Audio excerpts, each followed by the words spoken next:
नमस्कार बच्चों, मेरा नाम मोनिका है। मैं डीएमएस भोपाल में प्राइमरी अध्यापिका हूँ।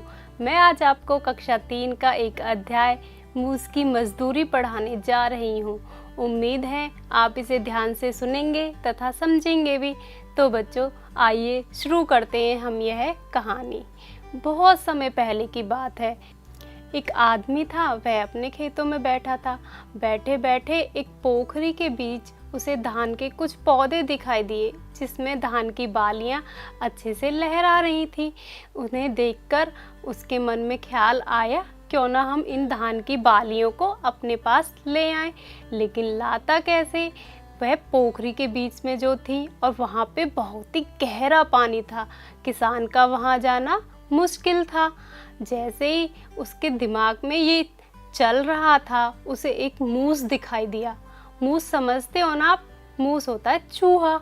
उसे एक चूहा दिखाई दिया तो वह चूहे से बोला, मूस भाई, क्या तुम पोखरी में से मुझे इन धान की लहराती हुई बालियों को लाकर दोगे?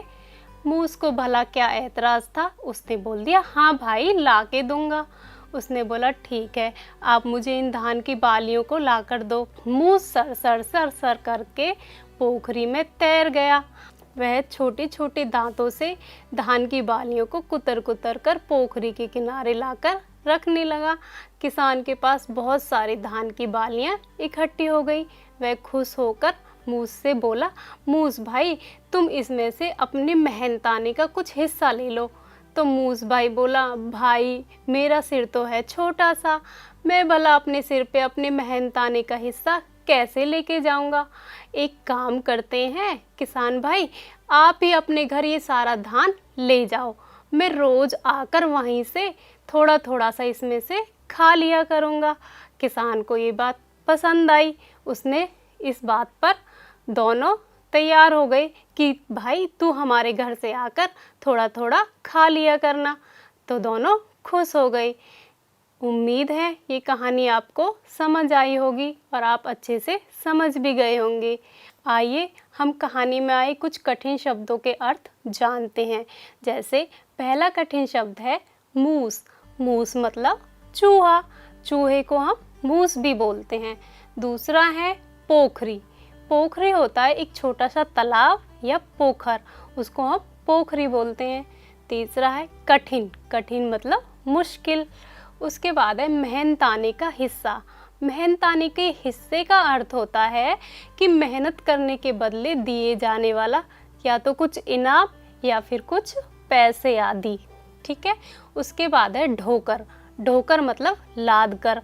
कौन लाद कर लाया था धान की बालियां? मूस। उसको बोलते हैं हम ढोकर या लाद कर। उसके बाद है ऐतराज। ऐतराज मतलब आपत्ति या फिर परेशानी। उसके बाद है धान। धान मतलब फसल। यह एक फसल होती है जिसमें से हम चावलों को निकालते हैं। उसके बाद है प्रसन्न। प्रसन्न मतलब खुश।